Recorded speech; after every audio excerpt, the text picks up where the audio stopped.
গ্রেপ্তার করা হয়েছে সাবেক আইজিপি শহীদুল হক ও চৌধুরী আব্দুল্লাহ আল মামুনকে। সুপ্রিয় দর্শক, আসসালামু আলাইকুম। এআরবি বার্তা চ্যানেলের পক্ষ থেকে আপনাদেরকে স্বাগতম। দেশ এবং দেশের বাইরে থেকে এই মুহূর্তে যারা এই ভিডিওটি দেখছেন তাদের সকলকে আন্তরিক ধন্যবাদ ও শুভেচ্ছা।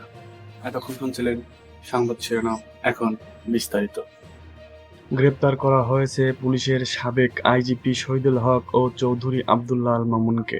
ঢাকা মহানগর পুলিশের ডিএমপির অতিরিক্ত কমিশনার রেজাউল করিম মল্লিক বিষয়টি নিশ্চিত করেছেন যে পুলিশের সাবেক মহাপরিদর্শক কে এম শহীদুল হক ও আইজিপি চৌধুরী আব্দুল্লাহ আল মামুনকে গ্রেপ্তার করা হয়েছে। গত মঙ্গলবার দিবাগত রাত 12:30টার দিকে ঢাকা মহানগর পুলিশের অতিরিক্ত কমিশনার রেজাউল করিম মল্লিক বলেন, সাবেক দুই আইজিপিকে গ্রেপ্তার করার বিষয়ে বুধবার ডিএমপির পক্ষ থেকে বিস্তারিত জানানো হবে। পরে রাত 1টার দিকে ডিএমপির গণমাধ্যম ও গণসংযোগ বিভাগ থেকে পাঠানো খুদে বার্তায় বলা হয়, শহীদুল হককে উত্তরার 16 নম্বর সেক্টর থেকে গ্রেপ্তার করা হয়েছে। অন্যদিকে চৌধুরী আব্দুল্লাহ আল মামুন সেনা হেফাজতে ছিলেন। তার বিরুদ্ধে মামলা হওয়ায় তিনি সেনা হেফাজতে থাকা অবস্থায় আত্মসমর্পণের ইচ্ছা পোষণ করেন।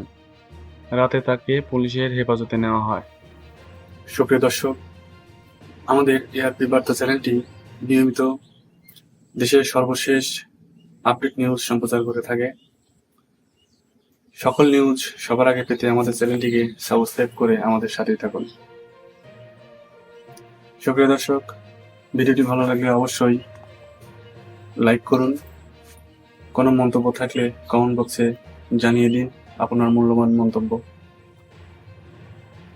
এতক্ষণ সাথে থাকার জন্য সকলকে আন্তরিক ধন্যবাদ।